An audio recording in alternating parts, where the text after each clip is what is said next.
Dan salah satu yang sangat terkenal pada saat itu adalah orang-orang Mu'tazilah menetapkan bahwa Al-Quran itu hawadis. Al-Quran itu hawadis. Nah, sehingga pola pikir sang ulama Mu'tazilah itu mempengaruhi terhadap kebijakan negara, sehingga negara pada saat itu menetapkan bahwa Quran itu adalah makhluk. Quran itu adalah makhluk. Quran itu adalah hadis baru. Nah, dalam keyakinan Ahlus Sunnah wal Jamaah, Al-Quran itu adalah qadim, karena Al-Quran adalah kalamullah, dan sifat kalam Allah adalah qadimun.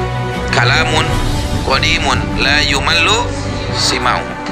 Ulama yang sangat terkenal pada saat itu adalah Imam Ahmad bin Hanbal, dan seluruh ulama yang tidak mengikuti kebijakan daripada pemerintahan Al-Mu'tasim billah pada saat itu dipenjara. Masuk pada saat itu Imam Ahmad bin Hanbal ditanya, "Ya Ibn Hanbal, wahai Imam Hanbali, apakah anda ikut daripada fatwa pemerintah bahwa Al-Quran itu baru?"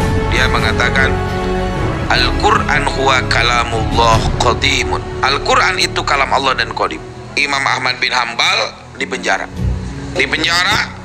bahkan dia dirantai di penjaranya, dibujuk oleh para algojo. Sudahlah, kamu mengakui saja apa yang menjadi keputusan pemerintah, bahwa Al-Quran itu adalah hadis.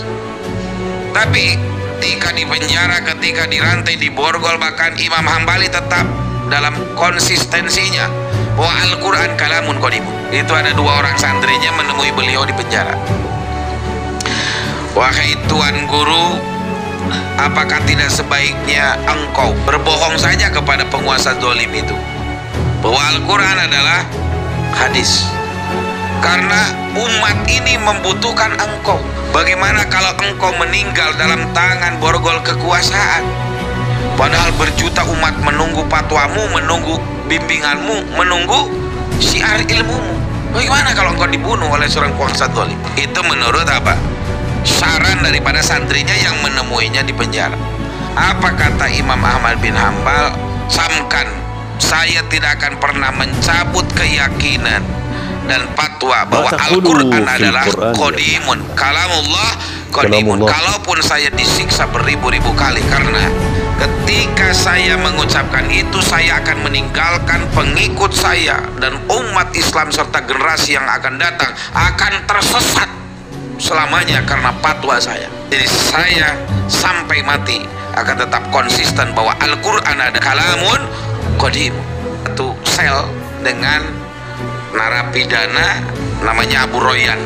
Ketika beliau akan ditarik keluar mau diranjam itu, si Abu Royan ini mengatakan satu sel, "Wahai Aba Abdillah, bersabarlah terhadap siksaan." Kata Imam Ahmad bin Hanbal, "Saya pasti bisa sabar dengan siksaan ini, tetapi saya khawatir apabila saya terus dicambuk, disiksa, saya tidak kuat dengan siksaan itu." Kata si Abu Royan, narapidana karena mencuri, mabuk, zina, khomer, "Wahai Imam Ibnu Hanbal, saya ini dicambuk 8.000 kali karena saya mencuri, karena saya mabuk, peminum khomer, karena saya melakukan tindakan kriminal. Tapi dicambuk 1000 kali dan berkali-kali, saya masih kuat, bisa sabar. Anda itu dicambuk karena mempertahankan keyakinan bahwa Al-Quran adalah kalamullah. Anda pasti bisa bersabar karena Allah bersama Anda." Kata Imam Ahmad bin Hanbal, "Kalau begitu saya akan bersabar."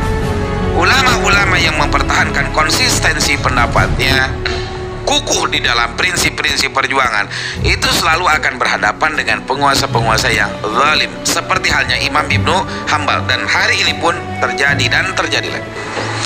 Tetapi patut dicatat bahwa sejarah mencatat konsistensi ulama seperti itu akan dicatat oleh sejarah, dicatat di langit ulama yang dicintai umat. Imam Ahmad bin Hanbal, "Jika saya ini tunduk pada kemauan penguasa berkaitan dengan Al-Quran adalah hadis, maka pengikut dan umat Islam sepeninggal saya akan menjadi orang-orang tersesat karena pendapat saya. Bagi saya, menjaga kesesatan umat jauh lebih penting daripada menjaga keselamatan saya. Biarkan saya mati demi mempertahankan satu prinsip kebenaran dari Allah Subhanahu wa Ta'ala. Begitu prinsip ulama di zaman dahulu. Tetapi dari kisah Imam Ahmad bin Hanbal itu kita mengambil kesimpulan bahwa ulama-ulama yang diintimidasi, diintegrasi, dikerangkeng karena perbuatan penguasa zalim itu berakhir manakala pemerintahan zalim itu berakhir.